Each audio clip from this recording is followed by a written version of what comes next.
দেখা যাচ্ছে যে এদেরকে বড় আকারে চালান সহজ ধরা পড়ে, দেখা যায় 51 ধারায়, 54 ধারায়, 34 ধারায় এদেরকে সাজা দেয় যাতে জামিনে বের হয়ে যায়।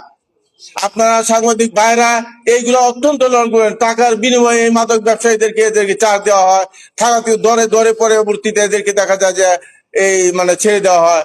এই যে বিল যে শাখা ধারা দিয়ে চালান দেওয়া হয়, এই ধারাগুলো অত্যন্ত নর্মাল ধারা এবং বেলেবল সেকশনে এদেরকে চালান দেওয়া হয়।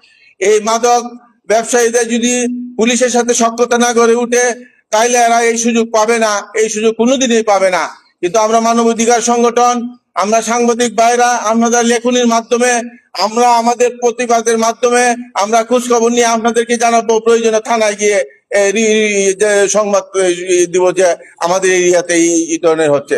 যাই হোক, আমি সর্বশেষ আমাদের এই প্রতিষ্ঠানটা যেহেতু নিউলি আজকে অভিষেক অনুষ্ঠান হতে যাচ্ছে, শুরু হতে যাচ্ছে, পরিচিতি লাভ করতে যাচ্ছে, এটা আমরা আমাদের এই কিশোরগঞ্জের মধ্যে একটা অনন্য নজির।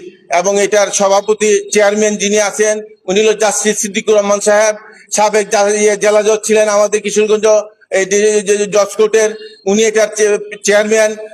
উনি অত্যন্ত ভালো মানুষ। উনার এই আজকের মানবাধিকার সংগঠনের এই সংস্থাটা আমরা কিশোরগঞ্জ আমাদের এই সভাপতি মহোদয়, সেক্রেটারি মহোদয় অনেক কষ্টের বিনিময়ে এখানে এনেছেন।